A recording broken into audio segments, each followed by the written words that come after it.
శ్రీమాత్రి నమః. ఈరోజు గుడ్లు బంగాళదుంప కర్రీ వండుకుందామండి. చూడండి, గుడ్లు 4 వేసుకుంటున్నాను. ఇదో బంగాళదుంపలు కూడా ఇలాగా కట్ చేసుకుని మనం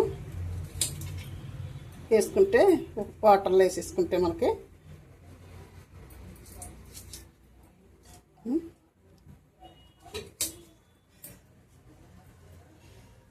ఉడికించుకున్న తర్వాత మనం బంగాళదుంప కర్రీ వండుకుందామండి. చూడండి, ఇలా కట్ చేసుకున్నాను. వాటర్లో వేసుకుందాం. ఇవన్నీ ఇంకొంచెం వాటర్ పెట్టుకున్నాను. చూడండి, గుడ్లు వేసుకుందామండి. ఈ మొత్తం బాయిల్ అయిన తర్వాత ఒలుసుకుని మనం కూరకి ప్రిపేర్ చేసుకుందాం. ఇలా ఉడకబెట్టేసుకుంటే చాలా బాగుంటుందండి. దుంపలు కూడా ఉడకబెట్టేసుకుందాం.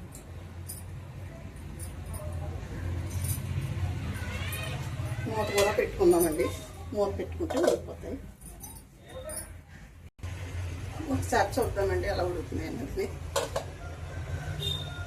అవి బంగాళదుంపలు గుడ్లు ఉడికిపోతున్నాయి. తొక్క వస్తుందా లేదని చూస్తున్నాం. తొక్క వస్తుందండి. ఒక్క నిమిషం ఉడికితే మనకి సరిపోతుందండి. 1 నిమిషం మూత పెట్టుకున్నాము.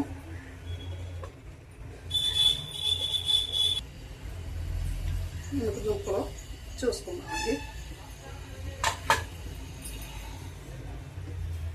చూడండి, ఈ విధంగా తొక్క వచ్చేలాగా మనం దుంపలు ఉడకబెట్టుకోవాలండి. ఇప్పుడు ఒలిసేసుకుంటానండి. కట్టేసుకున్నాను. దుంపలు గుడ్లు ఒలిసేసుకుని అప్పుడు కర్రీ రెడీ చేసుకుందామండి.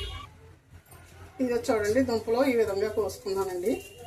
ఒలిసేసుకుని తొక్కలు ఒలిసేసుకుని ఒక్కొక్క ముక్క 2 ముక్కల కింద కోసుకుని ఉడకబెట్టుకున్నాం కదా.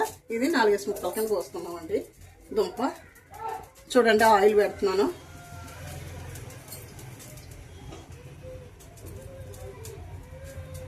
అన్నం పెట్టాను కదా. ఆయిల్ కాగిన తర్వాత మనం ఎగ్లో ఇలాగా కొంచెం చిన్నగా 3 ఎగ్లు 3 నాట్లు ఇలా పెట్టుకుంటే మనకి ఎగ్గలు పేలకుండా ఉంటాయండి.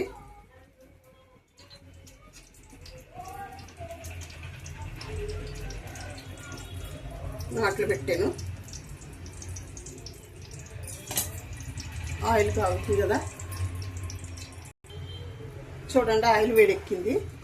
గుడ్ల మీద కొంచెం ఇలా కారం చల్లుకుని గుడ్లు వేసుకుంటే మనకి వేగుతాయండి.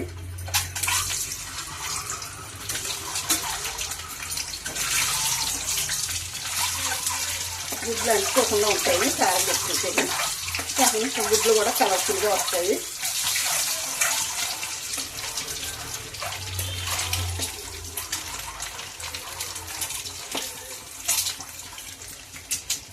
తీసేసుకుందామండి గుడ్లు. ఇప్పుడు మసాలా వేసుకుందామండి.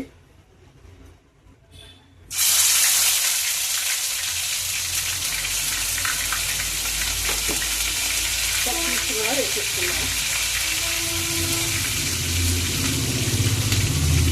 బాగా ఫ్రై అవ్వాలండి మసాలా. ఎంత బాగా ఫ్రై అయితే అంత కూర టేస్టీగా ఉంటుందండి.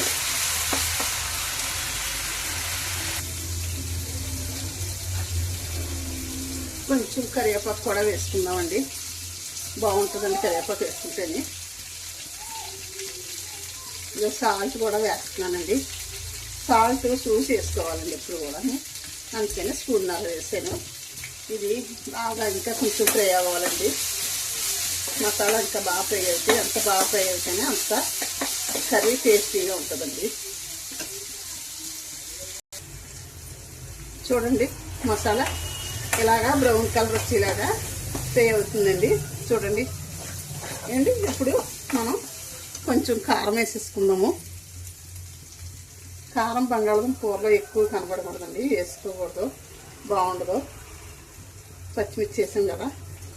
స్పూన్నర కారం వేసాను. కొంచెం పసుపు కూడా వేసుకున్నాము. ఒకసారి వేయించుకుని అప్పుడు దుంపలు వేసేసుకుందామండి.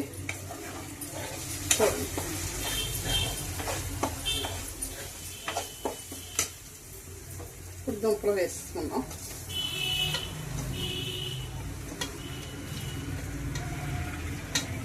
దుంపలు వేసి ఒకసారి పైకి కిందకి కలుపుకుంటే దుంపలన్నింటికి కూడా మనకి కారం పట్టింది కదండి.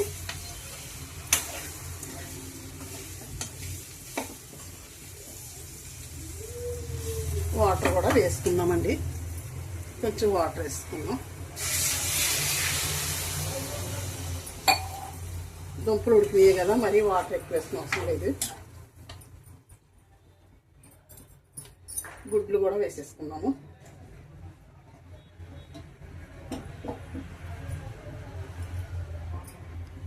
ఇప్పుడు కొంచెం గరం మసాలా పౌడర్ కూడా వేసేసుకుందామండి. ఇది చూడండి, గరం మసాలా పౌడర్ వేస్తున్నాను. ఇప్పుడు మూత పెట్టుకుంటే మనకి ఉడుకుతుందండి కర్రీ. దగ్గరికి వచ్చిన తర్వాత కట్టేసుకుందాం. ఈ పక్క స్టవ్ మీద పుదీనా చారు కూడా పెట్టుకుంటాను. ఇదిగోండి వాటర్ వేసుకుంటున్నాను. చారుకి పిసుక్కుంటే బాగుంటుందండి. చింతపండు తక్కువ వేసుకుని అలా పిసుక్కోవాలండి. పుదీనా చారులోని చింతపండు వేసుకున్నాం కదా, ఇప్పుడు కొంచెం పంచదార కూడా వేస్తున్నానండి. ఇదిగోండి పుదీనా చూడండి, పుదీనా వేస్తున్నాను. ఆనియన్స్ కూడా ఒక కట్ చేసుకున్నానండి, వేసుకున్నాను. కొంచెం పసుపు కూడా వేసుకున్నాము. కొంచెం కారం కూడా వేసుకున్నాము. కొద్దిగా సాల్ట్ కూడా వేసుకున్నాము.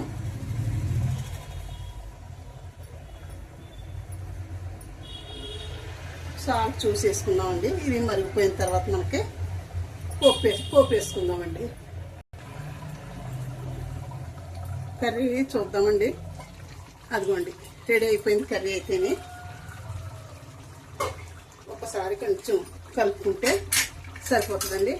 కర్రీ కట్టేస్తాను. పుదీనా చారు కూడా మరిగిపోతుంది.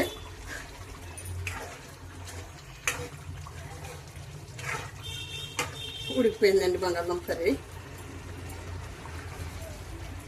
బాగుందండి, టేస్ట్ సరిపోయింది. ఇది కట్టేస్తున్నాను, కర్రీ కట్టేస్తున్నాను. చారు కూడా పోపు వేసేసుకుందామండి.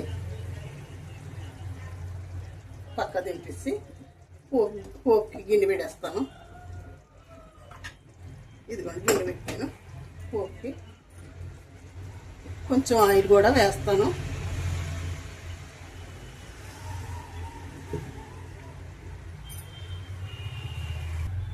చూడండి పోపులోకి వేస్తున్నాను. ఇదిగోండి ఆవాలు వేసాను, జీలకర్ర కూడా వేసాను, మెంతులు కూడా వేస్తున్నాను,